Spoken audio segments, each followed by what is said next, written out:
యోహాను సువార్త మొదటి అధ్యాయం 4-5 వచనాల దగ్గర మనం ఆగాము.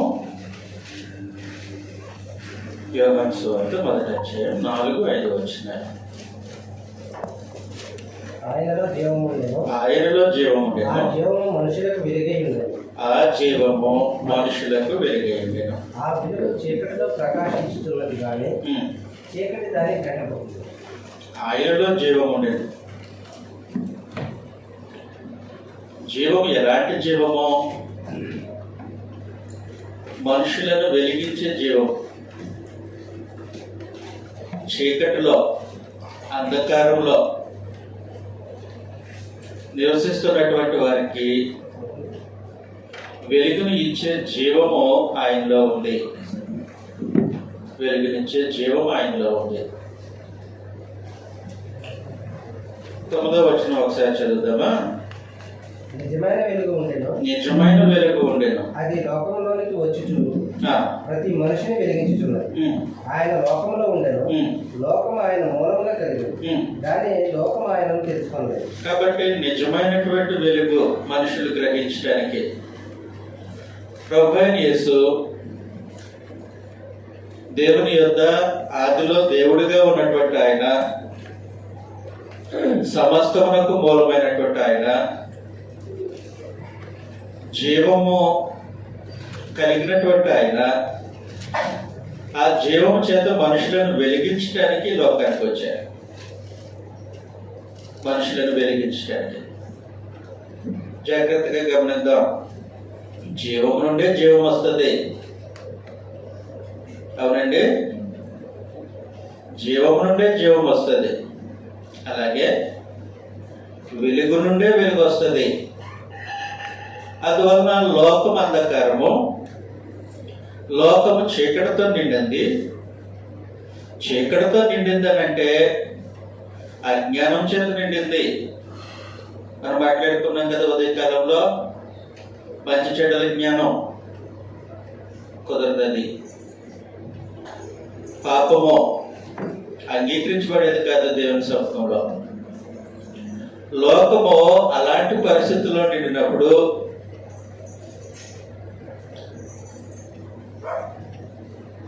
చూడండి, అగాధ జలములపై చీకటి కమ్ముకున్నప్పుడు దేవుడు ఏం చేశారు? వెలుగు కమ్మని పలుకుగా వెలుగు కలిగింది. అలాంటి పరిస్థితుల్లో ఇప్పుడు లోకం చీకటితో నిండింది. అలాంటి లోకాన్ని వెలిగించడానికి ప్రభువైన యేసు ఆయన నిజమైనటువంటి వెలుగు, జీవం వలన కలిగిన వెలుగు. అందువల్ల 8వ అధ్యాయం యోహాను సువార్తలోనే 8వ అధ్యాయం 12వ వచనాన్ని మనం ఒకసారి చూస్తే, యేసు నేను లోకములకు వెలుగును, నన్ను వెంబడించి వాడు చీకటిలో నడవక జీవపు వెలుగు కలిగి. కాబట్టి జీవపు వెలుగు, జీవం వలన కలిగే వెలుగై ఉంటారు ఎవరు? ఆయనను వెంబడించేవారు. ఆయనను వెంబడించేవారు వెలిగింపబడతారు. అంధకారంలో ఉండరు. అంధకారంలో ఉండరు. కాబట్టి యోహాను ప్రభువైన యేసు యొక్క దైవత్వాన్ని, ఆయన వాస్తవానికి ఏమై ఉన్నారో, మనుషులు ఆయనని ఏమని అంగీకరించాలో ఆ సంగతిని తెలియజేస్తూ ఉన్నాడు. ఆయనలో జీవం ఉండెను, ఆ జీవము మనుషులను వెలిగించుండెను. ఆయన నిజమైనటువంటి వెలుగు. ఆయనను అంగీకరించిన వారందరూ జీవపు వెలుగులో ఉంటారు. జీవపు వెలుగులో ఉంటారు అంటే ఆత్మ సంబంధంగా చచ్చిన స్థితి కాదు, నైతికమైనటువంటి అంధకారం కాదు. జీవపు వెలుగై ఉంటారని అంటే ఆదాము ఆత్మ సంబంధమైన స్థితిలో ఉన్నాడు, నైతికమైనటువంటి అంధకారంలో ఉన్నాడు. ఏది మంచో ఏది చెడో నేను నిర్ణయించుకుంటాలే అన్నాడు. అది నీ వల్ల కాదు, కళ్ళు మూసుకుపోతాయి. నువ్వు కొత్త చూడగలవు, సమస్తాన్ని చూడలేవు. కాబట్టి నువ్వు నీ మంచి చెడును నువ్వు నిర్ణయించుకుంటే నీ కళ్ళు అంధకారం అయిపోతాయి. మనోనేత్రాలకి గుడితనం వచ్చేస్తుంది, వాస్తవాన్ని చూడలేవు. అపవాది ఆ రోజు వాస్తవాన్ని చూడకుండా ఆదామును మోసం చేశాడు.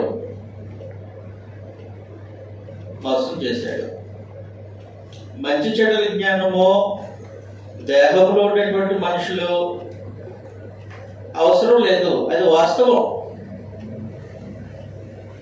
దేహంలో ఉండే మనుషులు కూడా మంచి చెడుల జ్ఞానం కలిగి ఉండడం ఒక ఉన్నతమైన స్థితి, అది అబద్ధం.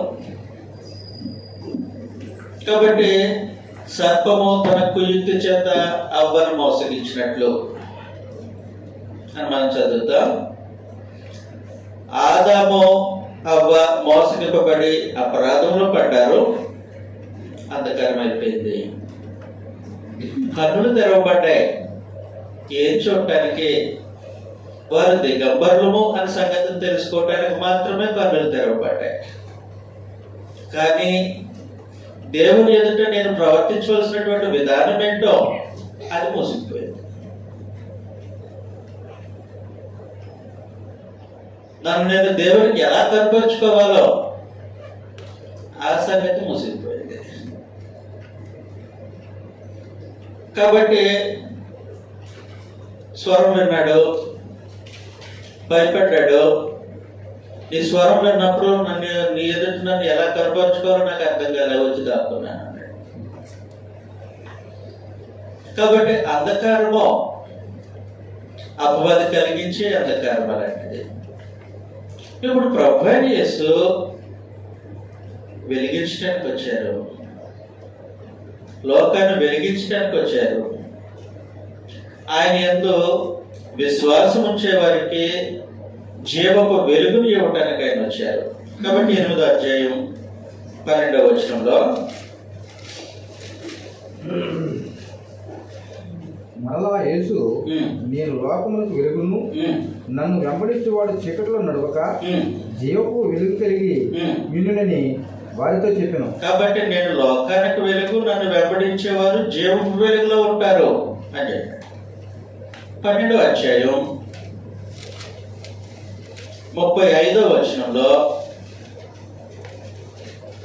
అందుకు యేసు ఇంకా కొంతకాలము వెలుగు మీ మధ్య ఉండును. అంటే ఆయన ఉంటారు దేహంలో, ప్రభువైన యేసు వారి మధ్యలో ఉంటారు. వెలుగు మీ మధ్య ఉండును, చీకటి మిమ్మల్ని కమ్ముకొనుకున్నట్లు మీకు వెలుగు ఉండగానే నడువుడి. ప్రత్యేకించి తన శిష్యులతో తెలియజేసినటువంటి మాట. చీకటి కమ్మేస్తే ప్రమాదం. నేను మీ మధ్య వెలుగుగా ఉన్నాను, వెలుగు ఉన్నప్పుడే మీరు గ్రహించాల్సిన అవసరం ఉంది అని అంటాడు. 12వ అధ్యాయం 46వ వచనంలో నా యందు విశ్వాసముంచు ప్రతివాడు చీకటిలో నిలిచి ఉండకుండానట్లు నేను ఈ లోకములకు వెలుగుగా వచ్చినాను.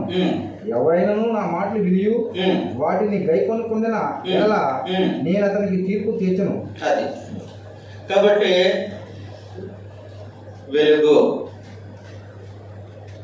వెలుగులో నడవడం, ప్రత్యేకించి ఆయన ఆదేశించినటువంటి ఆదేశాల ప్రకారం నడవడం. అంతేగాని నీ బుద్ధికి ఏది మంచిదని తోస్తే అలా నడవడం వెలుగు కాదు. నీ ఆలోచనకు ఏది చెడు అనిపిస్తే అది మానేయడం వెలుగు కాదు. నా ఆదేశాలు అవసరం నీకు. కాబట్టి అలాగూ మిమ్మల్ని వెలిగించడానికి లోకానికి వచ్చారు ప్రభు అన్నాడు అన్నమాట. అందుకే జీవంలో నుండి జీవం కలుగుతుంది. ప్రభు ఏం చేసి జీవం కలిగిన వారు కాబట్టి మనల్ని జీవించగలుగుతారు. వెలుగులో నుండి వెలుగు కలుగుతుంది. ప్రభు ఏం చేసి ఆయన లోకానికి వెలుగై ఉన్నారు కాబట్టి మనం వెలిగింపబడతాం.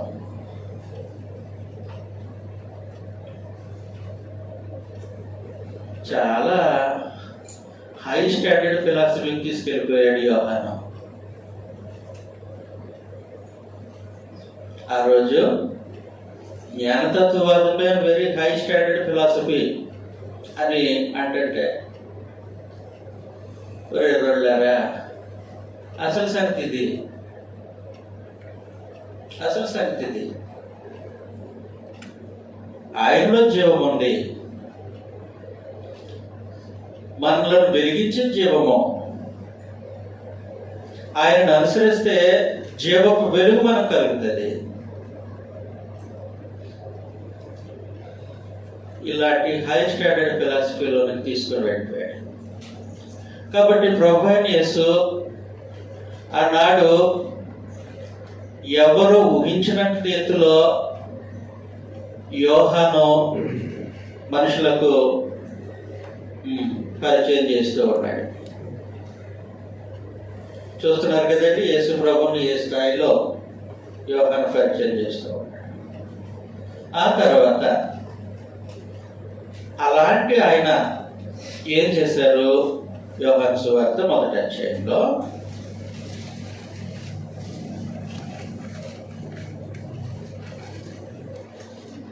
9 నుంచి చదివేద్దాం. నిజమైన వెలుగు ఉండెను, నిజమైన వెలుగు ఉండెను, అది లోకములోనికి వచ్చుచు ప్రతి మనిషిని వెలిగించుచున్నది, ప్రతి మనిషిని వెలిగించుచున్నది. ఆయన లోకములో ఉండెను, ఆయన లోకములో ఉండెను, లోకం ఆయన మూలముగా కలిగిన. లోకము అంటే మనుషులు ఆయన మూలంగా కలిగిన చెప్పారు కదా, సమస్తము ఆయన మూలంగా కలిగింది. మరి మనుషులు లోకము అది సంగతే. యేసు ప్రభువుని చూడాల్సిన విధానం, అంగీకరించాలి. లోకం ఆయన మూలంగా కలిగింది. లోకం ఆయన మూలంగా కలిగిన గాని, లోకం ఆయన మూలముగా కలిగిన గాని లోకం ఆయనను తెలుసుకోలేదు, లోకము ఆయనను తెలుసుకోలేదు. ఎవరి మూలముగా లోకం కలిగిందో, ఎవరి మూలముగా దేవుడి లోకాన్ని ఉద్దేశించారో ఆయనని లోకం తెలుసుకోలేదు, ఆయనని లోకం తెలుసుకోలేదు. మరి అప్పుడు ఏమైంది?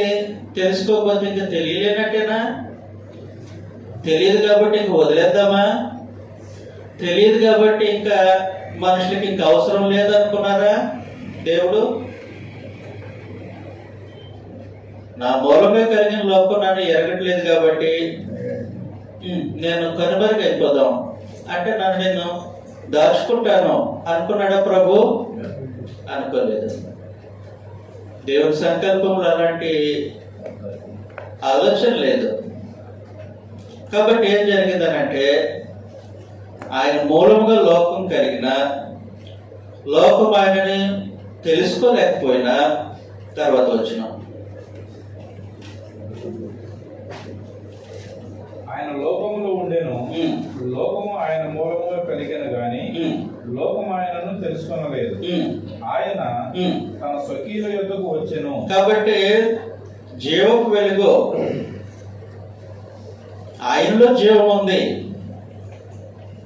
ఆ జీవంతో మనుషులను వెలిగించడానికి, ఆయనను అంగీకరించిన వారందరికీ జీవపు వెలుగు ఇవ్వటానికి ఆయన ఏం చేశారనంటే, లోకం తెలుసుకోవట్లేదు కాబట్టి ఆయన ఏం చేశారనంటే తన స్వకీయుల దగ్గరికి వచ్చారు, తన సొంతోళ్ళ దగ్గరకు వచ్చారు. తన సొంతోళ్ళు ఎవరు? పరాయి వాళ్ళు ఎవరు? సొంత వాళ్ళు ఎవరు? పరాయి వాళ్ళు ఎవరు? సొంత వారు ఇశ్రాయేలీలు. ఇశ్రాయేలీలు అంటే అబ్రహాము సంతతి వారు సొంతవారు. అబ్రహాము సంతతి వారు వాస్తవానికి పరలోకమందున్నటువంటి దేవుడు అబ్రహాముకు చేసినటువంటి వాగ్దానం ఆదికాండం 12వ అధ్యాయం 3వ వచనంలో నుండి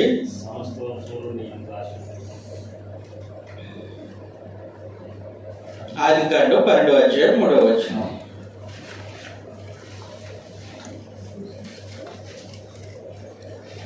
నిన్ను ఆశీర్వదించు వారిని నిన్ను ఆశీర్వదించు వారిని ఆశీర్వదించేదను, నిన్ను దూషించు వారిని శపించేదను, నిన్ను దూషించు వారిని శపించేదను. భూమి యొక్క సమస్త వంశములన్నీ భూమి యొక్క సమస్త వంశములన్నీ నీ యందు ఆశీర్వదింపబడును అని అంటే నీ సంతానమందు ఆశీర్వదింపబడును అని అర్థం.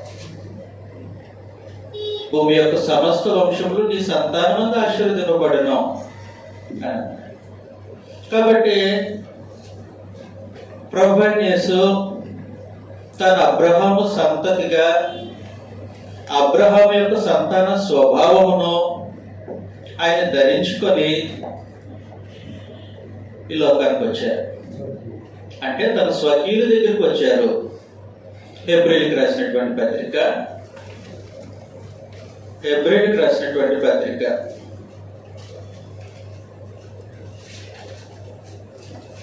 2వ అధ్యాయము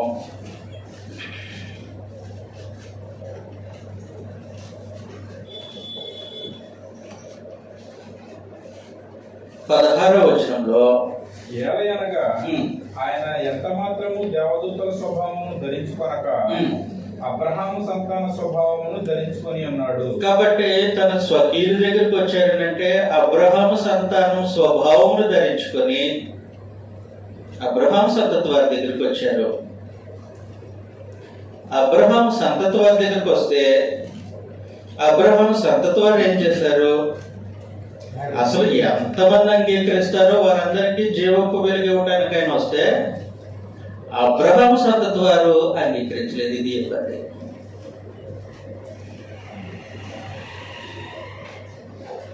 అర్థమవుతుందండి?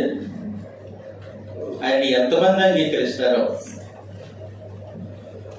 అంగీకరించిన వారందరికీ జీవపు వెలుగు అనుగ్రహించడానికి ఆయన వస్తే అబ్రహాము సంతతి వారు ఆయన అంగీకరించలేదు. అబ్రహాము సంతతి వారు ఆయన అంగీకరించలేదని అంటే అది ఎంత ఘోరమైన అపరాధం, ఎంత ఘోరమైన అపరాధం. వాళ్ళు అంగీకరించబోయి ఆయన తిరస్కరించి ఇప్పుడు జ్ఞానతత్వవాదం మొదలెట్టారు.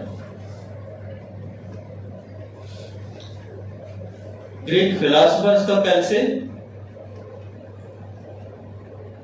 యోధా మత బోధకులు ఒక క్రొత్త సిద్ధాంతాన్ని తీసుకొచ్చారు. ఆయన అంగీకరించడానికి పక్కన పెట్టేశారు. చదువుతాం అప్పుడు 12వ వచనంలో,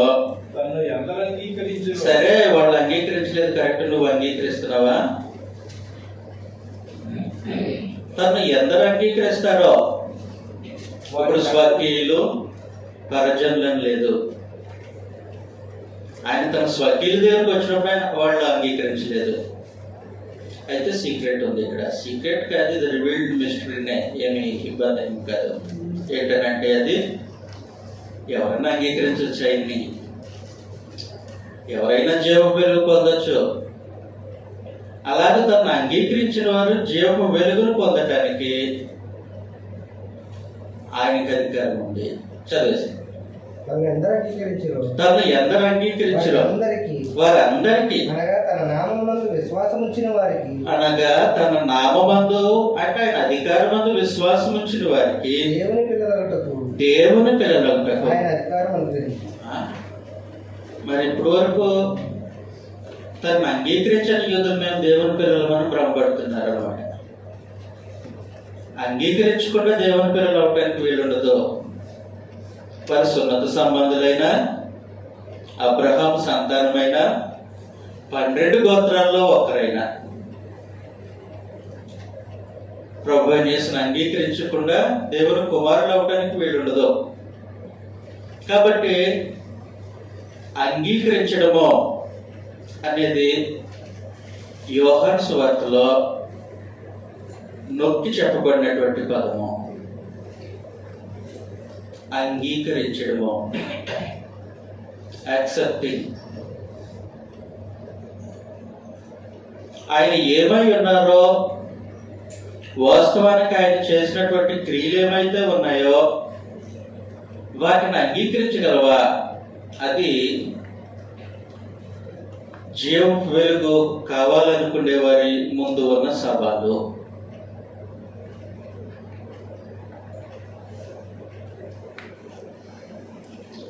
ఒక సంగతి ఏంటంటే, ప్రభువైన యేసు 5,000 మందికి భోజనం పెట్టారు. 5 రొట్టెలు 2 చిన్న చేపలు. చక్కగా తిన్నారు, ఇంటికి వెళ్ళిపోయారు. వాళ్ళు ప్రభువుని నమ్మారు కానీ అంగీకరించలేదు. వ్యత్యాసం అది. నమ్మకం వేరు, అంగీకరించడం వేరు. వాళ్ళు నమ్మింది ఏంటంటే, ఈయనను మనం శాశ్వతంగా రాజుగా నిలబెట్టుకుంటే మాకు ఆహారానికి లోటు ఉండదని నమ్మారు. ఆ రకంగా కదా ఆయన అంగీకరించాల్సింది. ఆయన అంగీకరించవలసిన విధానం వేరే ఉంది. విధానం ఏంటంటే, జీవపు వెలుగు మనకు కలిగేటట్లుగా ప్రభువైన యేసుని అంగీకరించాలి. కాబట్టి 3వ అధ్యాయం, యోహాను సువార్త 3వ అధ్యాయం, 2వ అధ్యాయం 23వ వచనంలో నుండి, యోహాను సువార్త 2వ అధ్యాయం 23వ వచనం. ఆయన పస్కా పండుగ సమయమున యెరూషలేములో ఉండగా ఆ పండుగలో అనేకులు ఆయన చేసిన సూచక క్రియలను చూచి ఆయన నామమందు విశ్వాసం ఉంచారు. అయితే యేసు అందరినీ ఎరిగిన వాడు గనుక, అదిగోండి, ఆయన నామమందు విశ్వాసం ఉంచిన మనుషులు దేని చూసి, సూచక్రియను చూసి ఆయన నామమందు విశ్వాసం ఉంచిన మనుషులు. అయితే యేసు అందరినీ ఎరిగిన వాడు గనుక ఆయన తన్ను వారి వశము చేసుకొనలేదు. కాబట్టి నమ్మారు కానీ వాళ్ళ నమ్మకం మంచిది కాదు. జీవపు వెలుగు వచ్చేంత నమ్మకం కాదు. వాళ్ళు ఒక స్థితికి వచ్చి ఆగిపోయారు. ఏ స్థితికి వచ్చారనంటే, ఆయన నీళ్లను ద్రాక్షరసంగా మారుస్తారు. సరే, నీళ్లను ద్రాక్షరసంగా మార్చినటువంటి ప్రభువైన యేసు నీ ప్రాచీన స్వభావాన్ని నవీన స్వభావంగా మారుస్తాడని అంగీకరిస్తావా?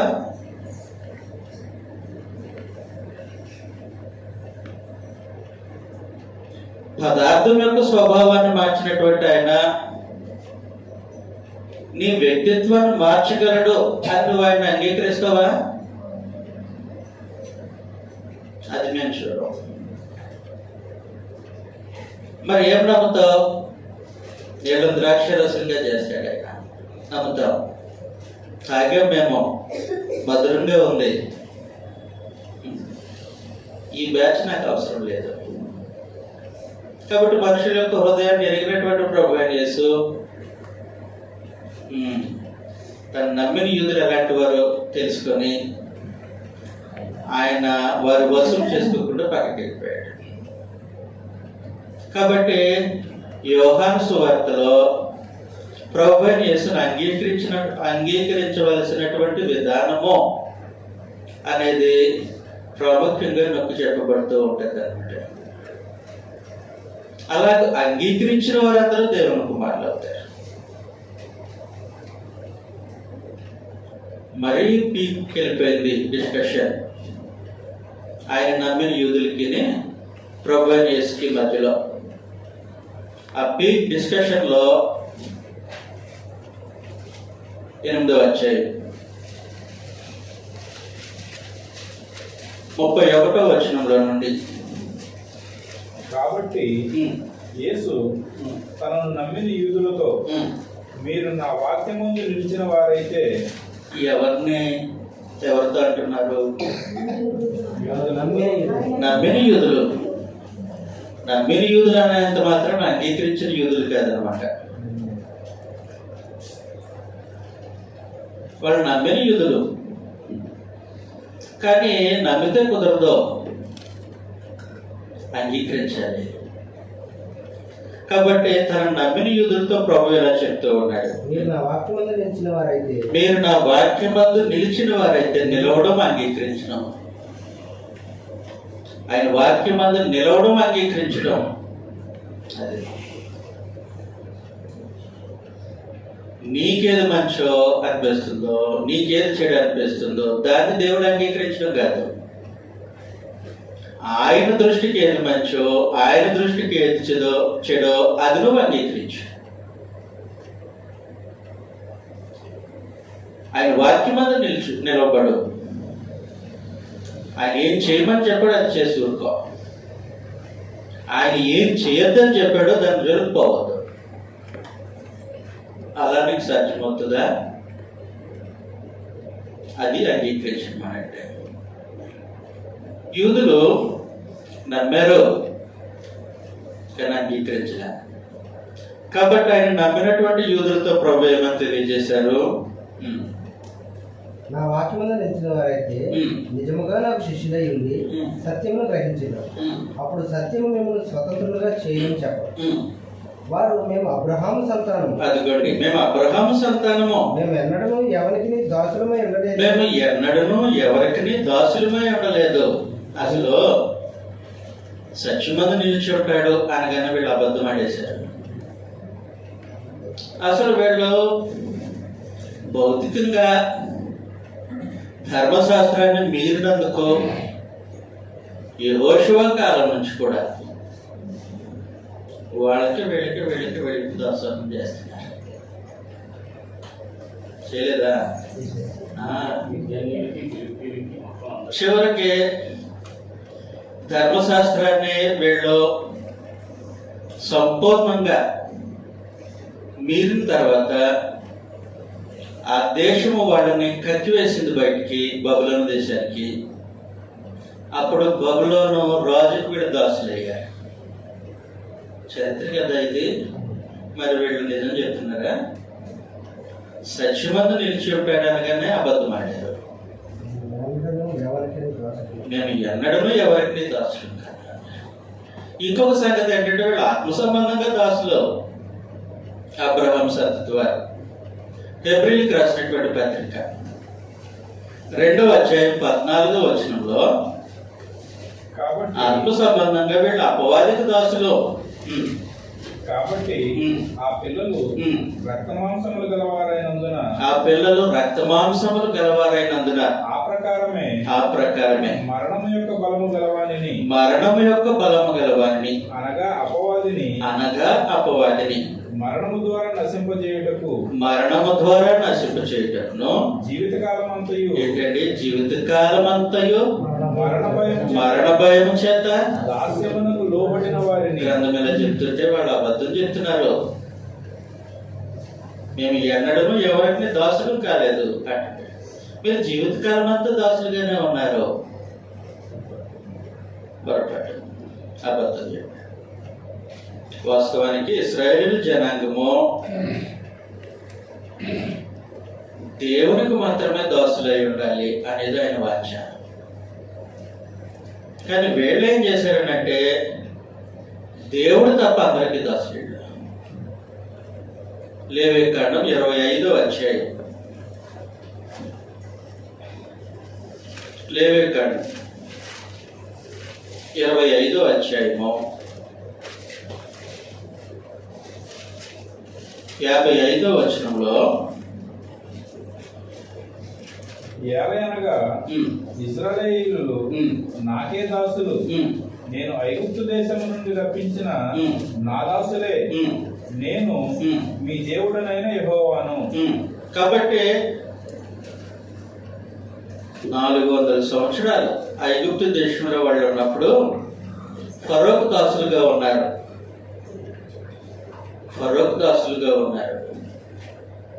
కొంచెం ముందుకెళ్ళినా అయిపోయినా మీకు ఓపుకుంటే ఇంకొంచెం ముందుకు వెళ్తాను. రైట్. ఫరోకు దాసులుగా ఉండడం దేవునికి ఇష్టం లేదు. కారణం ఏమనంటే మనుషులకు దాసోహం చేయడం అనేది మనుషుల దృష్టికి మంచి, దేవుని దృష్టికి మంచిది కాదు. మనుషులు దేవుని స్వరూపంలో, దేవుని పోలికలో సృష్టింపబడిన వారు. అప్పుడు ఎవరిని యజమాడానో ఎవరికి దాస్తానో.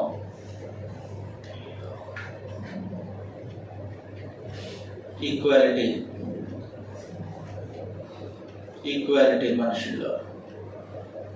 కానీ మనుషులకి ఏమనిపించింది అని అంటే, కొంచెం చరిత్ర చెప్తాను, మరి మీరు ఓపికగా వింటే.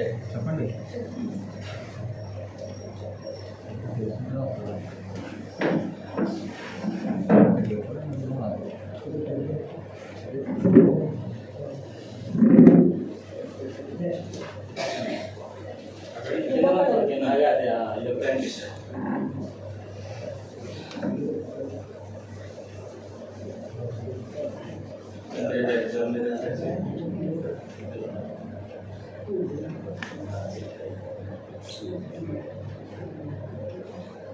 అరారాత్ పర్వతాలు అంటే నోవాహు ఓడ నిలిచింది కదండి.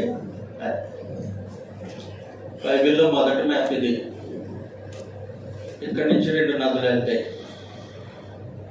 ఒకటి యూఫ్రటీస్, ఇంకొకటి జిద్దికేలి లేదా టైగ్రీస్ అంట. ఈ మధ్యన ఉన్నటువంటి ప్రాంతాన్ని మెసొపొతేమియా అని అంటాం. బబులోను, ఇక్కడ అష్షూరు, ఇవన్నీ ఇక్కడే ఉంటాయి. ఇది మధ్యధరా సముద్రం. ఆ మధ్యధరా సముద్రం కింద నుండి ఒక భూభాగం కనబడుతుంది. ఒక పెద్ద నది, ప్రపంచంలోనే పెద్ద నది అది, నైల్ నది. ఆ తర్వాత ఇక్కడ ఒక నది, యోర్దాను నది. ఈ భూభాగం అంతటిని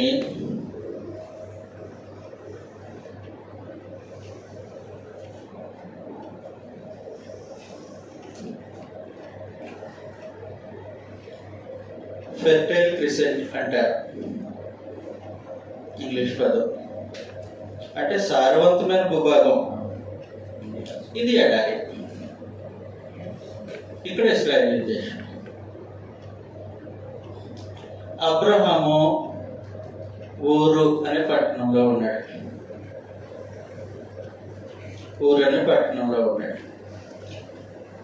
వీళ్ళ కల్చర్ ఏంటి? వీళ్ళ కల్చర్ యెహోషువ గ్రంథం 24వ అధ్యాయం 2వ వచనంలో నుండి.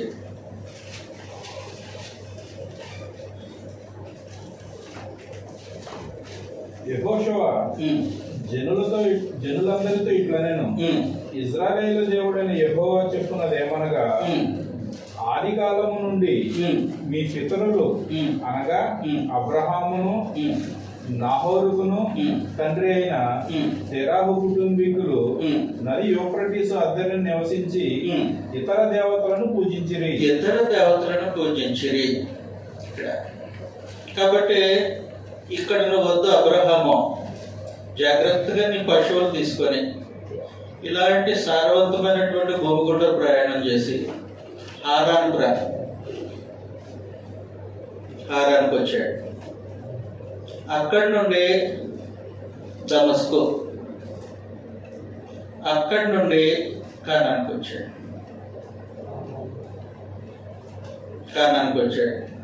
అంటే హెబ్రోన్కి వచ్చాడు. ఈ కల్చర్ బాలే.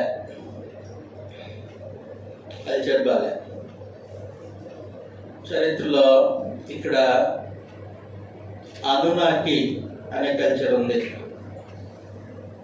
అంటే మనుషుల్లో class 1 citizens, class 2 citizens, class 3 citizens, అలాగనమాట.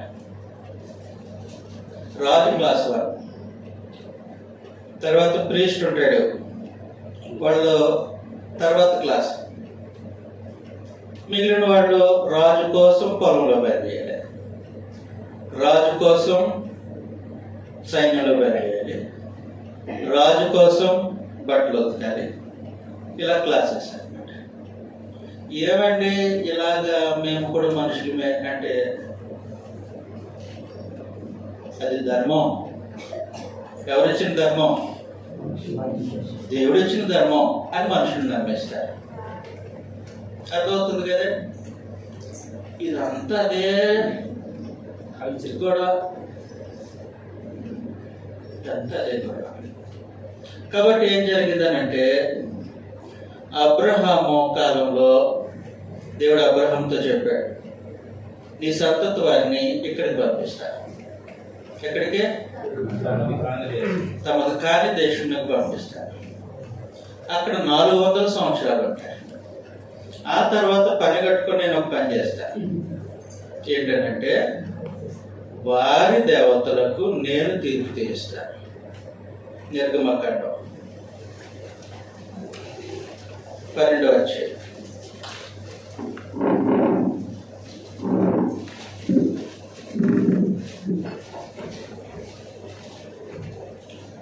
వచనంలో ఆ రాత్రి నేను ఐగుప్తు దేశమందు సంచరించి ఐగుప్తు దేశమందుల మనుషులలోనే గాని ఐగుప్తు దేశమందుని మనుషులలోనే గాని జంతువులలోనే గాని తొలి సంతతి అంతయు హతము చేసి ఐగుప్తు దేవతలందరికీ తీర్పు తీర్చదను. కాబట్టి ఈ విగ్రహారాధన కల్చర్ ఏంటంటే మనుషులందరూ సమానం కాదు. దేవుడేమో మనుషులందరినీ తన పోలికలో తన స్వరూపంలో సృష్టించారు కాదు. మేము డైరెక్ట్ గా దేవుడి దగ్గర నుంచి వచ్చిన దేవుని యొక్క సంతానము అంటారు రాజులు.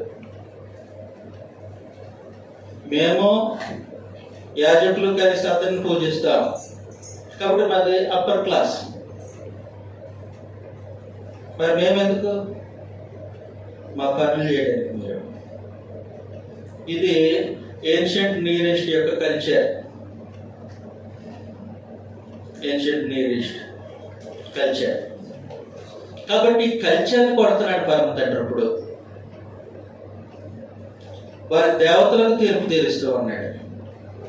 ఈ కల్చర్ అంతా ఇప్పుడు ఇక్కడ కాన్సన్ట్రేట్ అయ్యింది. ఐగుప్తుల్లో కాన్సన్ట్రేట్ అయ్యింది. ఇక్కడ కొడితే ఇక్కడ రీసౌండ్ వస్తుంది. కాబట్టి దేవుడు ఏం చేశారనంటే ఐగుప్తు దేవతలకు తీర్పు ఇచ్చాడు. వాడు దేవత చెప్పింది మీరు క్లాస్ 1 సిటిజన్స్. అలాంటిది ఏమీ లేదు. రాజు ఇంట్లో కూడా తొలి సంత చంపేస్తాడు.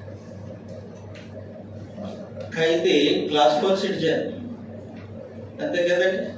నేరస్తుడు ఏ క్లాస్ ఇస్తారు? సొసైటీలో తిరగటానికి కూడా అవకాశం ఉండదు కదా. అందుకు తీసుకెళ్లి పనిష్ చేస్తారు, లోపల పెడతారు. ఖైదీ అందరికంటే లాస్ట్ సిటిజన్. కానీ దేవుడు వారి యొక్క నమ్మకాలకు, వారి యొక్క ఆచారాలకు తీర్పు తీరుస్తూ ఉంటాడు.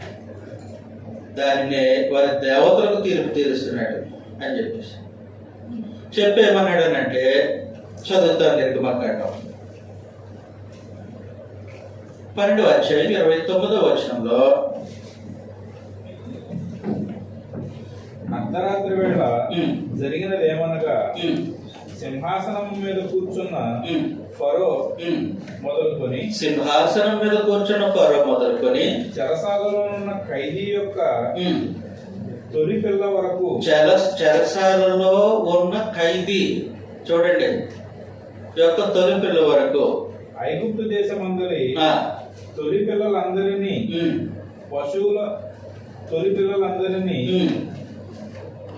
పిల్లలన్నింటినీ యెహోవా హతము చేశాను. ఈ యెహోవా ఐగుప్తు దేశంలో తొలి సంతతిని రాజు మొదలుకొని తిరగలు విసిరేవారి దగ్గర వరకు, చివరికి చెరసాల వరకు వీళ్ళందరికీ దేవుడు ఎప్పుడైతే ఒకటే తీర్పు తీర్చారో దాన్ని ఏమన్నాడంటే నేను వారి దేవతలకు తీర్పు తీరుస్తాను. అంటే వాళ్ళ ఆలోచనలకు తీర్పు తీరుస్తూ ఉన్నా. వాళ్ళ నమ్మకాలకు తీర్పు తీరుస్తూ ఉన్నా, వారి దృష్టికి ఏది మంచి ఏది చెడు అని అంటున్నారో దానికి తీర్పు తీరుస్తున్నా అని ఇశ్రాయేలును ప్రత్యేకించి కానాను దేశానికి తీసుకొని వచ్చి బానిసలు కాదు మీరు స్వతంత్రులు,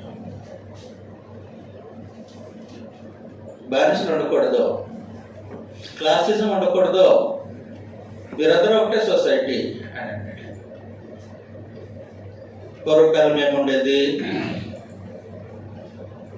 పొరుగు దేశం కూడా వచ్చాడు అనుకో, గ్రీన్ కార్డ్ ఎవరో, మన మధ్యలో దుబాయ్ నుంచి వచ్చిన ఆయన ఉన్నాడు, ఎమిరేట్స్ కార్డు రావాలంటే అందరికీ ఇచ్చేస్తారా? వాడు పిలిస్తే నేనే 2 సార్లు నాకు కార్డు ఇవ్వలే, కార్డు ఇవ్వలేదు కదా, నన్ను ఆ దేశ పౌరుడిగా చూడరు, దేశ పౌరుడిగా చూడరు. అంటే నాది వేరే క్లాస్ ఉంటుంది వాస్తవానికి. అది అమెరికా వెళ్ళాడు అనుకోండి, అమెరికా పౌరసత్వం గ్రీన్ కార్డ్ అంటారు, అది లోకంలో ఉన్న ఏడుపు అనుకోండి. కానీ దేవుడు ఇశ్రాయేలుకి ధర్మశాస్త్రం ఇచ్చింది ఎలాంటి పరిస్థితుల్లోనంటే, చివరికి మీ మధ్య నివసిస్తున్నటువంటి పరదేశి కూడా మీతో సమానమైన హక్కులు కలిగివాడు. అది ధర్మశాస్త్రం యొక్క బ్యూటీ. చదువుతాం ఒకసారి మనం లేవికాండం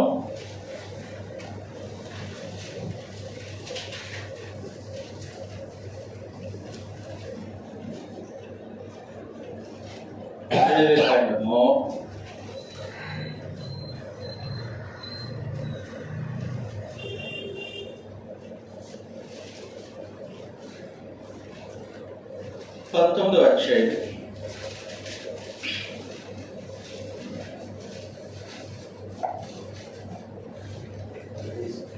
34వ వచనం. 19:34. మీ మధ్య నివసించు పరదేశి మీలో పుట్టిన వాని వలె ఎంచవలెను. అదే ఈక్వల్ సిటిజన్షిప్ ఎక్కడా లేదే. ఐగుప్తులో వీళ్ళు తలదాచుకోవడానికి వస్తే బానిసల్లా ట్రీట్ చేశారు. అలా ట్రీట్ చేయడానికి కారణం వాళ్ళ నమ్మకాలు, వాళ్ళ ఆలోచనలు, వాళ్ళ ఆచారాలు. మీరు ఏ బొమ్మ పేరు చెప్పి ఆచారాలు కట్టుకున్న బొమ్మకు నేను తీర్పు తీర్చేస్తాను. ఏ నమ్మకం, ఏ రూపాన్ని చేసుకొని మీరు నమ్మకాలు పెట్టుకుంటారో ఆ రూపాన్ని నేను తీర్పు తీర్చేస్తాను. అందరూ సమానమే. అలాంటి భావం ఉండకూడదు అని వాళ్ళందరినీ తీసుకొచ్చి ఇప్పుడు కనాన్లో వాడు పెడితే వాళ్ళు ఏం చేశారు? దేవునికి దాసులుగా ఉండాల్సింది పోయింది, ప్రతి ఒక్కరికి దాసోహం చేశారు. ప్రతి ఒక్కరికి దాసోహం చేశారు. కానీ ఇప్పుడు ఏమంటారు? మేము ఎవరికి దాసోహం చేస్తాం. అప్పుడు ప్రభు ఆయన చేసి తెలియజేస్తూ ఉన్నారు. యోహాను సువార్త 8వ అధ్యాయం.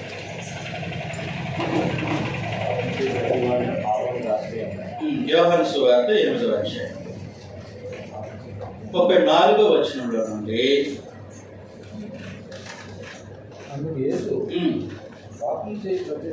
పాపము చేయ ప్రతివాడును. కాబట్టి మీరు పాప దాస్యం కింద ఉన్నారు, మీరు స్వతంత్రులను అబద్ధం చెప్పొద్దు. అప్పుడు వీళ్ళు ఇంకొక మాట అన్న 36వ వచనంలో, కుమారుడు స్వతంత్రులుగా చేసినట్లా మీరు నిజముగా స్వతంత్రులు ఎదురు. కాబట్టి ప్రభు యేసు వాళ్ళకి సహాయం చేస్తున్నాడు. వాళ్ళు ఆర్గ్యుమెంట్ తల తొక్కాలేంది. కానీ ప్రభు యేసు ఎలాంటి ఆర్గ్యుమెంట్ చేస్తూ ఉంటాడు అంటే, వాళ్ళ తలగా వెళ్ళిపోయినా తొక్క వెళ్ళిపోయినా ఓపికగా వాళ్ళని తీసుకొని వచ్చి నెమ్మదిగా వాళ్ళకి జీవం వెలిగిద్దామా? కానీ మనుషులు అందరూ ప్రభుకి పాపం మిమ్మలను, పాపానికి మీరు దాసులు అన్నారు. కుమారుడు మిమ్మల్ని స్వతంత్రులుగా చేస్తాడు. ఎంత మెర్సిఫుల్ వాయిస్ వెంటనే నేను మిమ్మల్ని స్వతంత్రులుగా చేస్తాను. వేటి మమ్మల్ని స్వతంత్రులుగా చేసేది? మేము అంగీకరించాం. నువ్వు చేసే సూచక్రియలు నమ్ముతావు. నువ్వు నీళ్ళని ద్రాక్షారసంగా మారిస్తే తాగుతావు. 2 చేపలు 5 రొట్టెలు 5,000 మందికి పంచే ఆహారంగా పెడితే మేము తింటాం. మిమ్మల్ని నిన్ను అంగీకరించడం అంటే అది మా వల్ల కాదు. అది మా వల్ల కన్నా. కానీ అంగీకరిస్తేనే కదా దేవుని కుమారులు అవుతారు. కానీ వీళ్ళు అంగీకరించకుండా మేము దేవుని పిల్లలము అన్నాడు. చదువుతాం అప్పుడు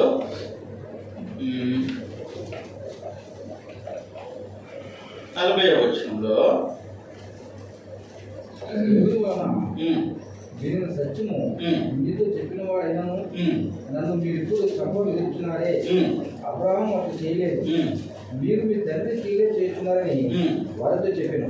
అందుకు వారు మేము వ్యభిచారములను పుట్టిన వారు కాము, దేవుడు అక్కడే మాకు తండ్రి అని చెప్పగా యేసు వారితో చెప్పాను. కాబట్టి దేవుడు అక్కడే మా తండ్రి అంటున్నారు. అంగీకరించకుండా దేవుడు తండ్రి అవుతారా?